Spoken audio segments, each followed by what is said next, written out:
Greetings and welcome to the May 23rd edition of Reading Through the Bible in a Year from Mighty Through God.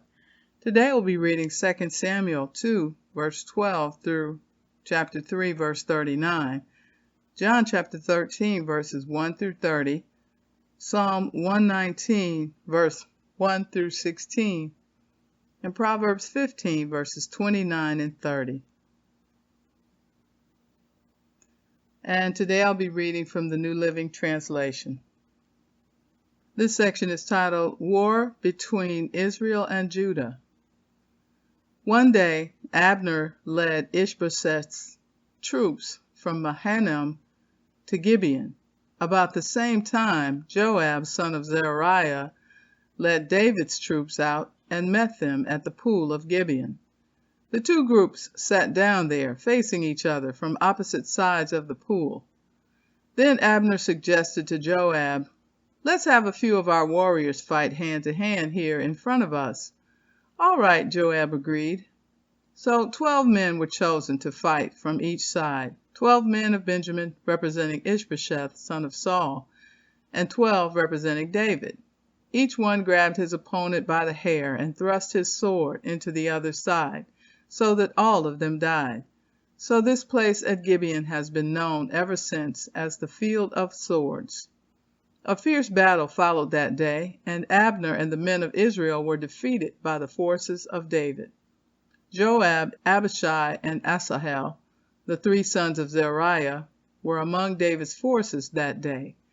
Asahel could run like a gazelle, and he began chasing Abner. He pursued him relentlessly, not stopping for anything. When Abner looked back and saw him coming, he yelled out, "Is that you, Asahel?" "Yes, it is," he replied.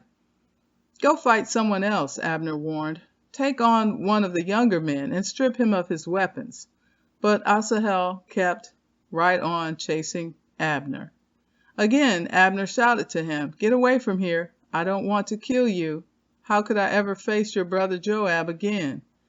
But Asahel refused to turn back, so Abner thrust the butt end of his spear through Asahel's stomach, and the spear came out through his back. He stumbled to the ground and died there, and everyone who came by that spot stopped and stood still when they saw Asahel lying there. When Joab and Abishai found out what happened, they set out after Abner. The sun was just going down as they arrived at the hill of Ammah near Giah, along the road to the wilderness of Gibeon. Abner's troops from the tribe of Benjamin regrouped there at the top of the hill to take a stand. Abner shouted down to Joab, "Must we always be killing each other? Don't you realize that bitterness is the only result? When will you call off your men from chasing their Israelite brothers?" Then Joab said, "God only knows what would have happened if you hadn't spoken, for we would have chased you all night if necessary." So Joab blew the ram's horn, and his men stopped chasing the troops of Israel. All that night, Abner and his men retreated through the Jordan Valley. They crossed the Jordan River, traveling all through the morning, and didn't stop until they arrived at Mahanaim. Meanwhile, Joab and his men also returned home. When Joab counted his casualties, he discovered that only 19 men were missing in addition to Asahel. But 360 of Abner's men had been killed, all from the tribe of Benjamin.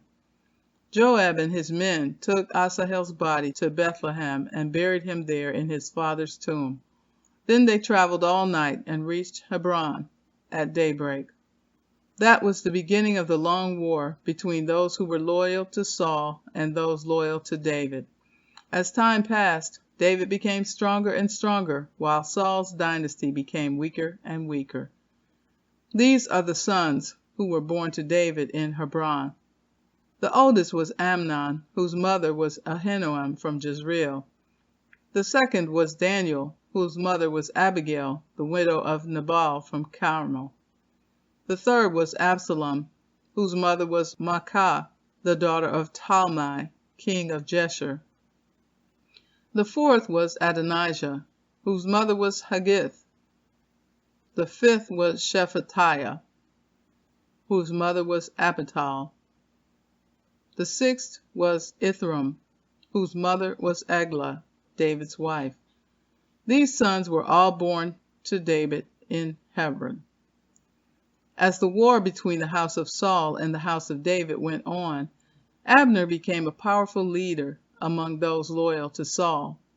One day, Ishbosheth, Saul's son, accused Abner of sleeping with one of his father's concubines, a woman named Rizpah, daughter of Aiah.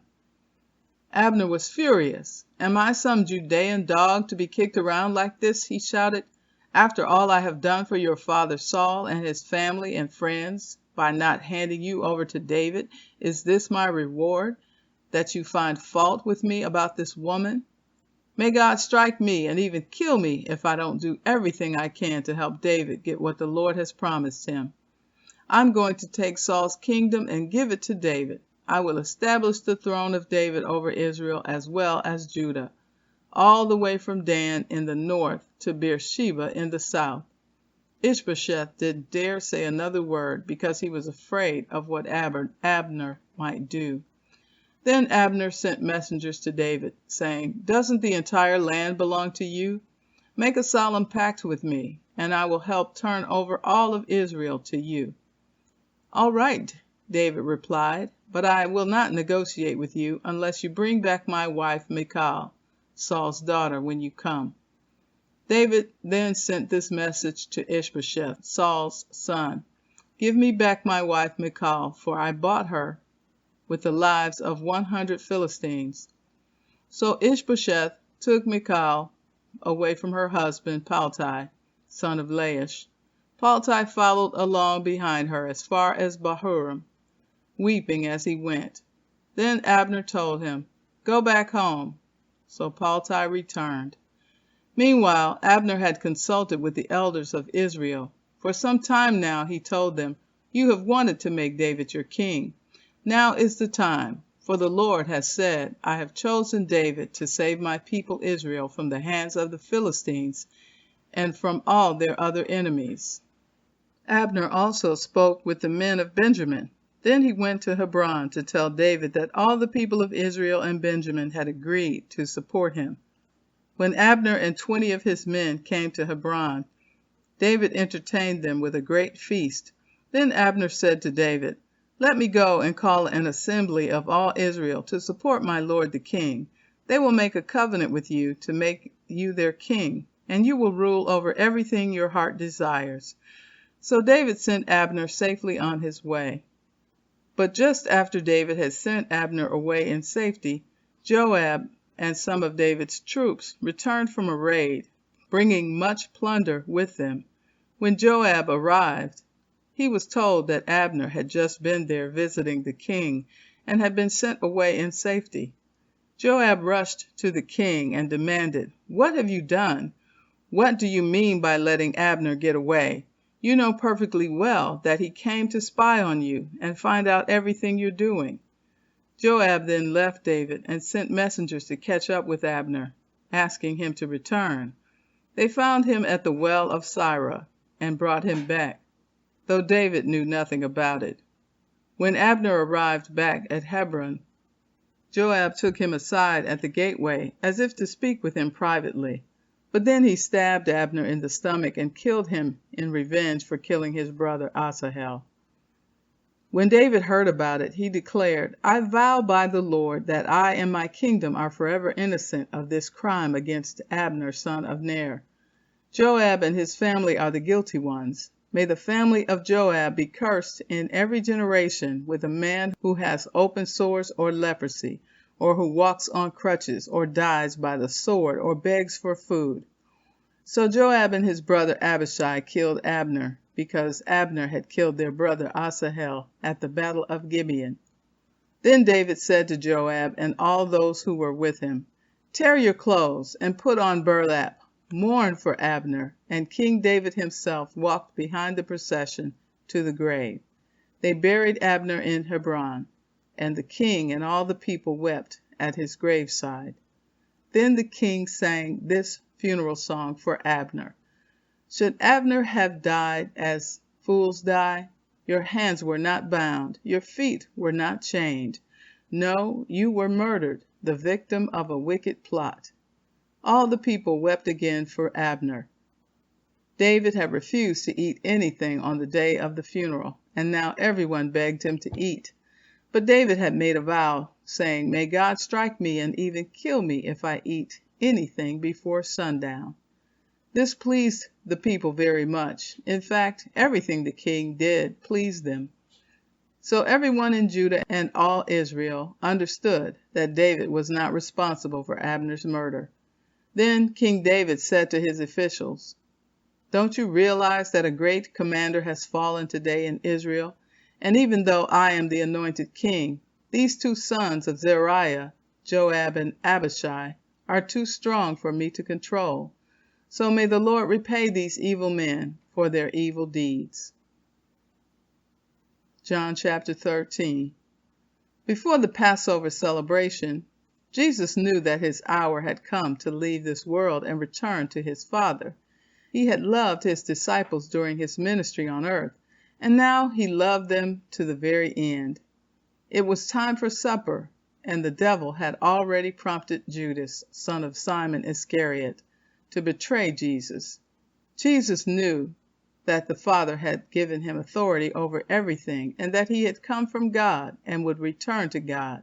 So he got up from the table, took off his robe, wrapped a towel around his waist, and poured water into a basin. Then he began to wash the disciples' feet, drying them with the towel he had around him. When Jesus came to Simon Peter, Peter said to him, "Lord, are you going to wash my feet?" Jesus replied, "You don't understand now what I'm doing, but someday you will." "No," Peter protested, "you will never wash my feet." Jesus replied, "Unless I wash you, you won't belong to me." Simon Peter exclaimed, "Then wash my hands and head as well, Lord, not just my feet." Jesus replied, "A person who has bathed all over does not need to wash, except for the feet, to be entirely clean. And you disciples are clean, but not all of you." For Jesus knew who would betray him. That is what he meant when he said, "Not all of you are clean." After washing their feet, he put on his robe again and sat down and asked, "Do you understand what I was doing? You call me teacher and Lord, and you are right, because that's what I am. And since I, your Lord and teacher, have washed your feet, you ought to wash each other's feet. I have given you an example to follow. Do as I have done for you. I tell you the truth. Slaves are not greater than their master, nor is the messenger more important than the one who sends the message. Now that you know these things, God will bless you for doing them. I am not saying these things to all of you. I know the ones I have chosen. But this fulfills the scripture that says, 'The one who eats my food has turned against me.' I tell you this beforehand, so that when it happens, you will believe that I am the Messiah. I tell you the truth. Anyone who welcomes my messenger is welcoming me, and anyone who welcomes me is welcoming the Father who sent me." Now Jesus was deeply troubled, and he exclaimed, "I tell you the truth, one of you will betray me." The disciples looked at each other, wondering whom he could mean. The disciple Jesus loved was sitting next to Jesus at the table. Simon Peter motioned to him to ask, "Who's he talking about?" So that disciple leaned over to Jesus and asked, "Lord, who is it?" Jesus responded, "It is the one to whom I give the bread I dip in the bowl." And when he had dipped it, he gave it to Judas, son of Simon Iscariot. When Judas had eaten the bread, Satan entered into him. Then Jesus told him, "Hurry and do what you are going to do." None of the others at the table knew what Jesus meant. Since Judas was their treasurer, some thought Jesus was telling him to go and pay for the food or to give some money to the poor. So Judas left at once, going out into the night. Psalm 119. This section is titled Aleph. This psalm is a Hebrew acrostic poem. There are 22 stanzas, one for each successive letter in the Hebrew alphabet. Each one of the 8 verses within each stanza begins with the Hebrew letter named in its heading. So this section is titled Aleph. Joyful are the people of integrity who follow the instructions of the Lord. Joyful are those who obey his laws and search for him with all their hearts. They do not compromise with evil, and they walk only in his path. You have charged us to keep your commandments carefully. Oh, that my actions would consistently reflect your decrees. Then I will not be ashamed when I compare my life with your commands. As I learn your righteous regulations, I will thank you by living as I should. I will obey your decrees. Please don't give up on me. The next section is titled Beth. How can a young person stay pure? By obeying your word. I have tried hard to find you. Don't let me wander from your commands. I have hidden your word in my heart, that I might not sin against you. I praise you, O Lord. Teach me your decrees. I have recited aloud all the regulations you have given us. I have rejoiced in your laws as much as in riches. I will study your commandments and reflect on your ways. I will delight in your decrees and not forget your word. Proverbs chapter 15, verses 29 and 30. The Lord is far from the wicked, but he hears the prayers of the righteous. A cheerful look brings joy to the heart. Good news makes for good health. And so concludes the reading for May 23rd. Thanks for listening. And if you're listening on YouTube, please like and subscribe.